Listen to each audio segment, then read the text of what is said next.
Bueno, estamos con Magda Casarosa, presidenta de ALMA, de Puerto Madryn, que es la asociación, ¿no? La Asociación de Lucha contra el Mal de Alzheimer. Exactamente. Así que contanos un poquito qué te pareció el corto y cómo lo empezarías a informar, ¿no?, a la gente de este gran tema.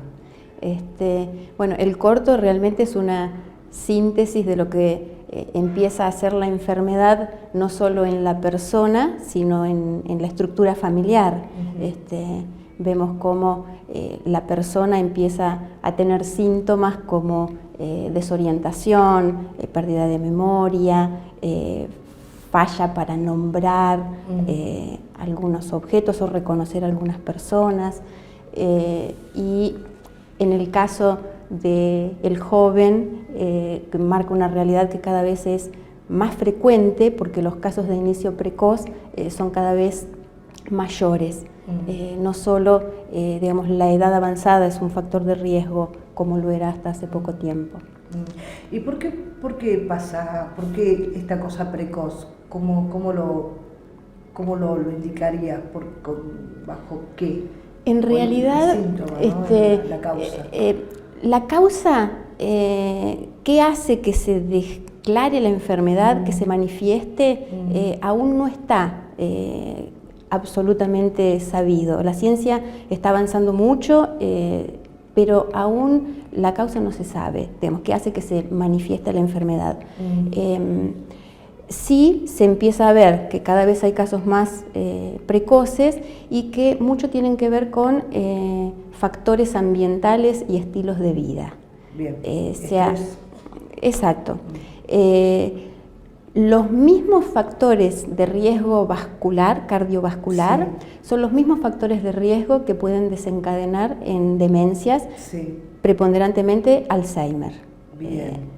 Con lo cual, digamos, con nuestros estilos de vida, realmente si somos cuidadosos y prevenimos, sabemos los factores de riesgo cardiovascular, tienen que ver con la alimentación, tienen que ver con ejercicios físicos, ejercicios cognitivos. Si tenemos hábitos de vida saludables, la obesidad es un factor de riesgo, el tabaquismo es un factor de riesgo, el alcohol. Controlando todos estos factores, también estamos ayudando a evitar que pueda manifestarse el Alzheimer, por ejemplo. Bien. Magda, tenemos la demencia, ¿sí? Sí. Como título. Después podemos encontrar varios tipos de demencia, en el cual uno de ellos es el Alzheimer, Parkinson. A ver, contanos un poquito para que... ¿Por qué voy a esto? Porque es importante que la gente capte todas las ramas de la demencia, porque uno cree que es demencia Alzheimer. No, es amplia. La demencia es un nombre colectivo que designa distintos síndromes cerebrales progresivos en su deterioro.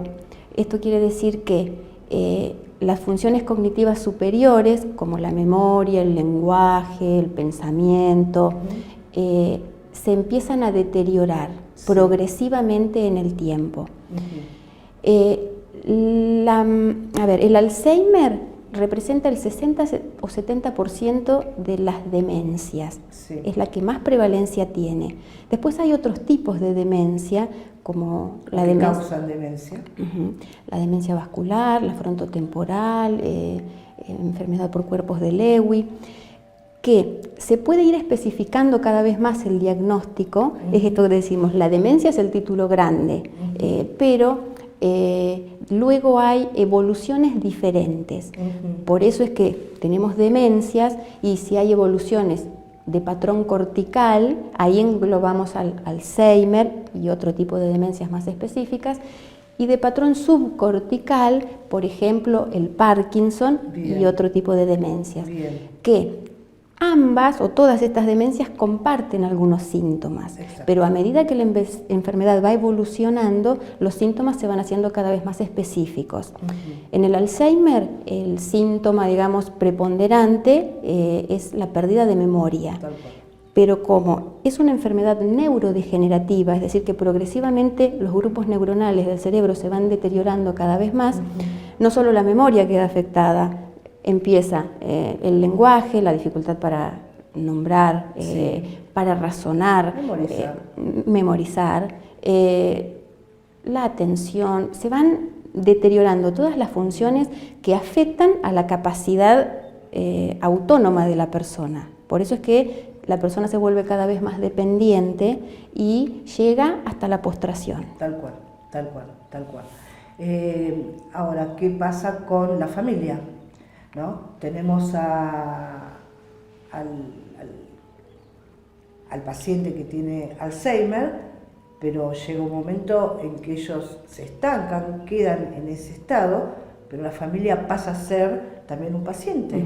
¿Cómo manejan esa parte, ¿no? Porque como aparecía en el corto, ¿no? Después es una realidad muy dura, porque la enfermedad sí afecta el cuerpo de una persona, pero quien se enferma es la familia, porque la familia, en principio, digamos, hasta llegar al diagnóstico, puede pasar mucho tiempo. Generalmente, si conocemos a la persona con una determinada forma de ser, al principio tendemos a atribuir los cambios que empiezan a notarse a cuestiones cotidianas, o está nervioso, o está estresado, o se empieza a justificar algunas conductas.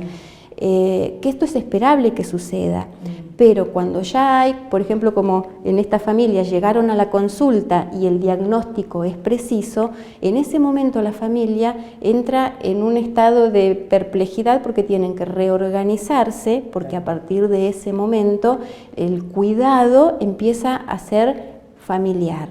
Por eso es que es tan valioso que las familias puedan recurrir a los lugares donde se brinda asesoramiento, apoyo, contención, como estas asociaciones. Exacto. Por ejemplo, ALMA es una asociación de lucha contra el mal de Alzheimer que nuclea a familiares que han tenido a sus familiares enfermos, profesionales, y busca generar conciencia y ayuda sobre esto, porque, bueno, lamentablemente no hay una estructura organizada, no hay un tratamiento que involucre, que implique a la familia como un plan de salud instituido. Por eso es que es necesario apoyarse en este tipo de lugares, porque lo que me pasa a mí le puede ayudar a otro, y lo que le pasa a otro me ayuda a mí. Tal cual, porque además no solamente el tema del cuidado físico, sino que también después hay que saber el tema de alimentación, ¿no? Los cuidados alimentarios, porque supongo que también integran otros órganos que también empiezan a tener deficiencias, y el tema de alimentación es muy importante. Contanos un poquito de eso. A ver, por ejemplo, un paciente con Alzheimer, ¿cuáles serían como la alimentación correcta como para tener...? Y en realidad eso se va a ir viendo de acuerdo a cómo vaya evolucionando.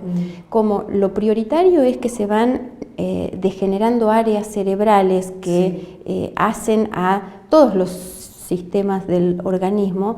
Por ejemplo, con la alimentación, a medida que va evolucionando la enfermedad, empiezan a aparecer problemas como la deglución, por ejemplo. Entonces, la persona tiene dificultades para deglutir porque ya las áreas que se ocupan de ese movimiento involuntario fallan. Por eso es que el tipo de alimentos tiene que ser cada vez más específico o más procesado. Esto se ocupan más, digamos, saben más los especialistas que los médicos o nutricionistas en cuanto a cómo alimentar, porque no es tanto que, digamos, la alimentación tiene que ser saludable como para vos, para mí, pero cómo, cómo las ingestas, cómo son, sí se van modificando. Bien, y si tuviéramos que hablar sobre cómo prevenir, ¿no? Desde el estado normal, digamos, ¿qué ¿qué prevenciones podríamos compartir con la gente? Y en realidad la prevención empieza desde la mediana edad con hábitos de vida saludables. Y un modo de prevenir siempre, digamos, es como si tuviera tres grandes patas. Desde el área física, todo lo que tenga que ver con el ejercicio físico, alimentación saludable. Desde el área social, todo lo que tenga que ver con instalar relaciones vinculares. El hombre es un ser social y el cerebro es un órgano social por excelencia. Cuanto más nos vinculemos, más estimulado va a estar. Entonces, estimularlo desde lo social y desde lo cognitivo también. Se dice que cuantas más conexiones neuronales logremos hacer, más prevención vamos a tener y más reserva cognitiva vamos a lograr para cuando aparezcan, si aparecen, porque nadie está exento de que se nos declare la enfermedad, cuando aparece la enfermedad vamos a tener más reserva como para ir compensando el deterioro que ya la enfermedad es progresiva. Por hoy, ya que la ciencia aún no ha ofrecido una cura, es enlentecer ese progreso que es inevitable. Por eso es que es tan valioso, y aprovecho este momento para poder concientizar el diagnóstico. Poder tener un diagnóstico lo antes posible, porque se pueden hacer muchas cosas en este enlentecimiento del progreso inevitable de la enfermedad para darle calidad de vida a la persona y a la familia. Claro, para retrasarlo. Exacto. Bien. Eso es con lo que contamos hoy. Magda, contame un poquito si los cuidadores, esto yo ya lo había notado porque quería preguntártelo, ¿tienen algún tipo de reconocimiento económico desde el Estado, ¿no? A mí esto, por lo que estuve compartiendo en el centro, están en el aire, no tienen apoyo, y yo quizás acá es donde quiero apuntar. Ese hijo, ese familiar, automáticamente teniendo un familiar con Alzheimer, dejan su actividad laboral, ¿no?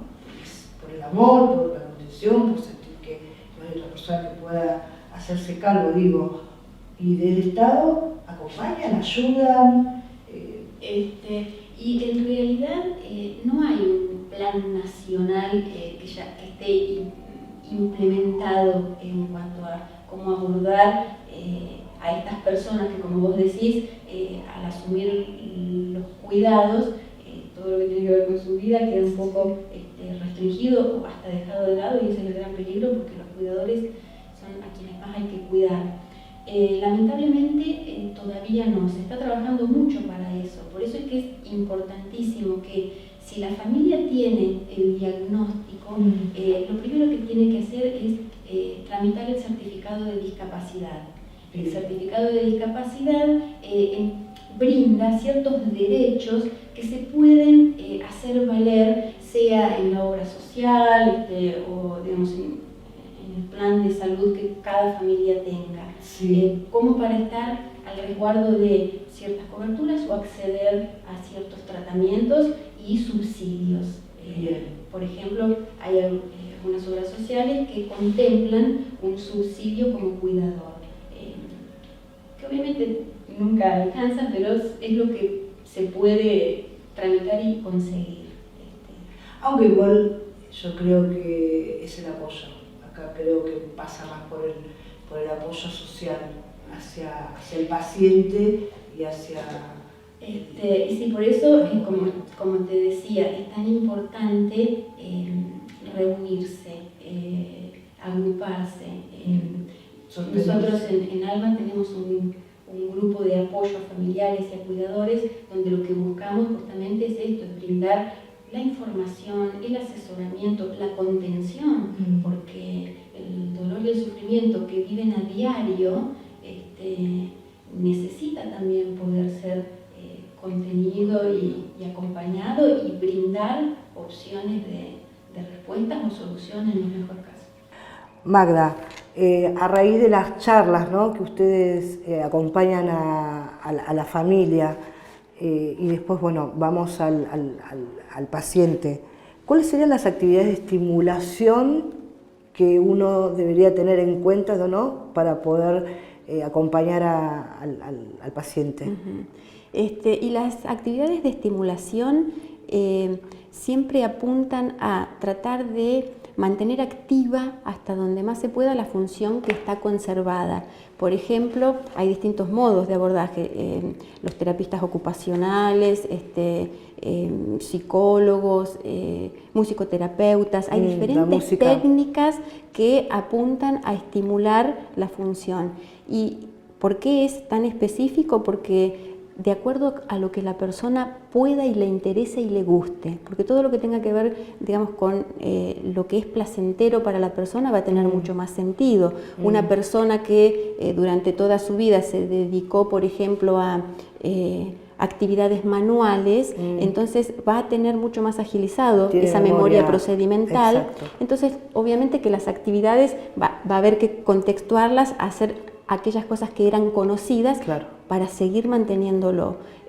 No tiene sentido introducir actividades de estimulación que nada tienen que ver con la vida de la persona. Por eso es que es un trabajo muy artesanal, esto de ir logrando la estimulación. Y la familia tiene un papel fundamental porque cuenta con lo que es el amor, el vínculo desde lo afectivo, y lo afectivo es lo que perdura hasta el fin. Convengamos, a ver si estoy en lo cierto, convengamos que la demencia, bien, la memoria se pierde la etapa final, pero digamos que ellos, el pasado, digamos, cuando eran jóvenes, cuando eran chicos, lo recuerdan. Inclusive había visto esto de las capas, ¿no? Es como la cebolla, que se van, claro, como anulando las primeras capas, pero digamos que las profundas quedan en su cerebro. Porque en realidad es hasta casi visualmente la progresión de la enfermedad. Decíamos que el Alzheimer es una demencia de tipo cortical. ¿Por qué? Porque empieza a degenerarse la capa neuronal de la corteza, es lo más externo del cerebro, lo más evolucionado.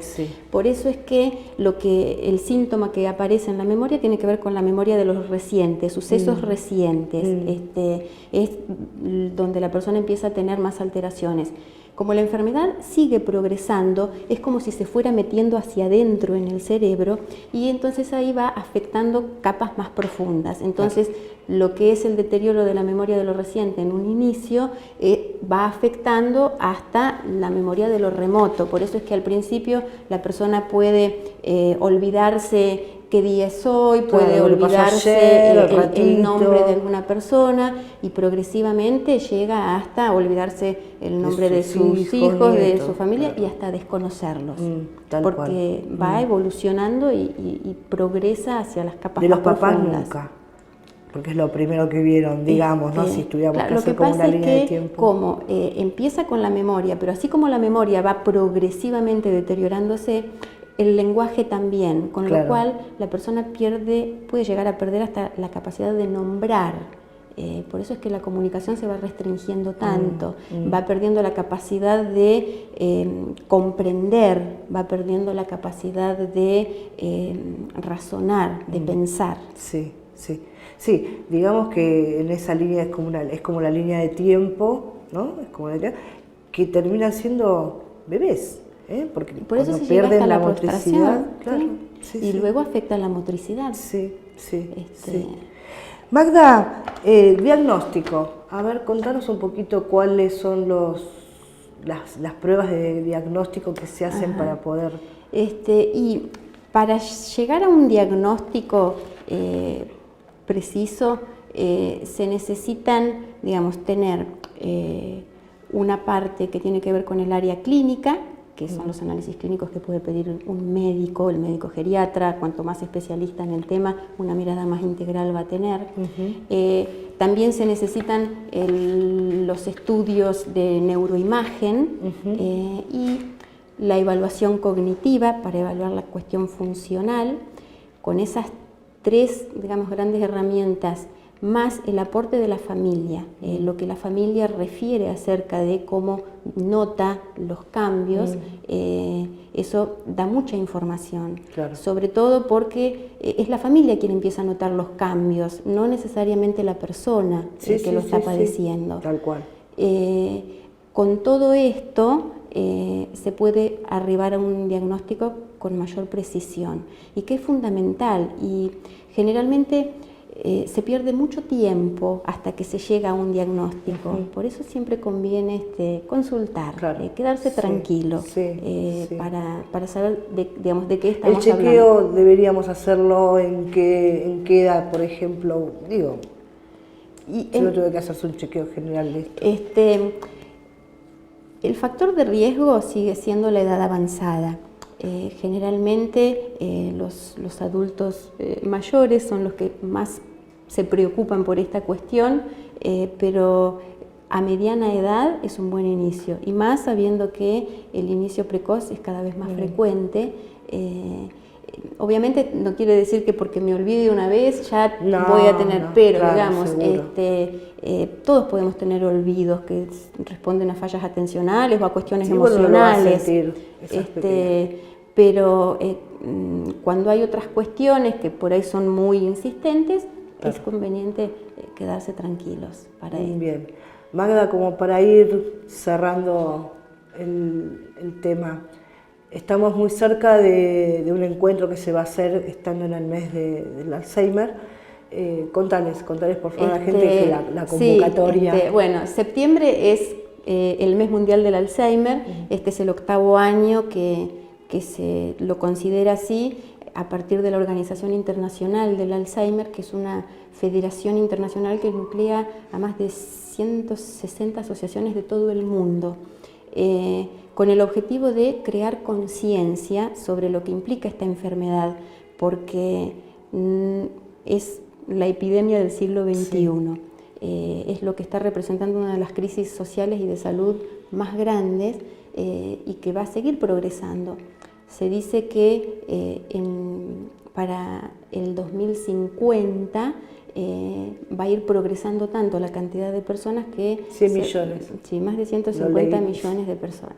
Mucho. Para que te des una idea de cómo es, que evoluciona de rápido. En este momento, digamos, cada 3 segundos alguien en el mundo está desarrollando demencia. Digamos, 1 de cada 10 personas que tienen más de 60 años hoy tiene demencia, y esta progresión va siendo cada vez mayor.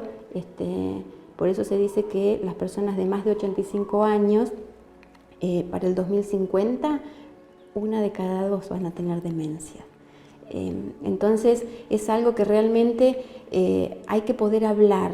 De hecho, el lema de este año de la campaña internacional es "Hablemos de demencia", para crear conciencia y reducir el estigma, porque cuanto más hablemos de esto, más vamos a informarnos y más vamos a alentar a las personas a tomar precauciones, porque creo que pasa por ahí. Entonces, en este marco de actividades, nosotros desde ALMA nos sumamos, acá en Puerto Madryn ya es el 4º año que lo venimos haciendo, y el 21 de septiembre, que es el Día Mundial del Alzheimer, y es el día en el cual se va a presentar el informe mundial, la ADI, esta asociación presenta el informe mundial sobre la situación actual del Alzheimer. Y te cuento, es una encuesta que se hizo, que no tiene parámetros por el nivel de alcance. Se hizo a más de 70.000 personas de todo el mundo.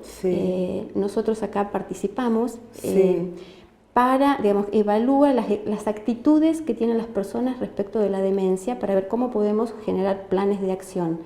Y una de las cosas que ya se sabe es que el 95% de los encuestados respondió que cree que va a desarrollar demencia. Con lo cual, si la convicción está, es cuanto más tenemos que saber sobre el tema. No llamen la demencia.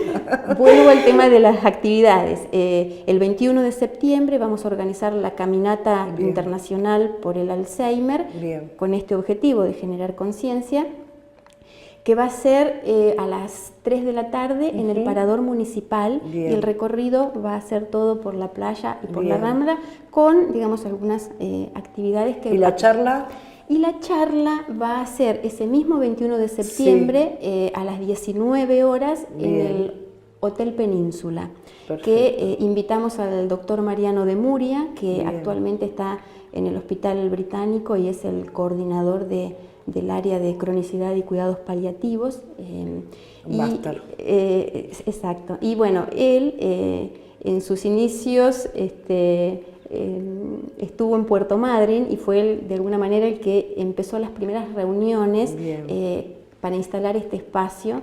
Y bueno, pasó el tiempo, seguimos trabajando otro grupo de gente. ¿Hay que anotarse, hay que ir directamente, hay capacidad? ¿Cómo es abierta al público y cuantos más vayamos y nos invitemos mutuamente, mejor es. La charla también es abierta al público y apunta justamente a esto. Va a ser interactiva, con lo cual apuntamos a no solo que el público reciba información actualizada, sino que pueda preguntar y si tiene alguna duda, poder responder. Eso, que se acerquen, que la gente cuando nota estos pequeños síntomas, que se acerquen sin miedo. Exacto. Mejor prevenir y ganarlo a tiempo que y además, digamos, en este mes tratamos de intensificar las actividades de concientización, pero nosotros estamos durante todo el año, nos reunimos una vez por mes y las reuniones son abiertas, dirigidas a los familiares, a los cuidadores, a los amigos de personas que tienen la enfermedad. Bien, bien. Magda, muchas gracias. No, gracias a vos por este espacio. No, gracias a vos y bueno, y por estar acá y acompañar. Vamos a tratar de acompañar lo más posible. Será un placer recibirlos. Desde el equipo vamos a estar presentes en esa caminata, sábelo. Así que, bueno, muchas gracias. No, gracias a vos. Y seguimos para cerrar el programa.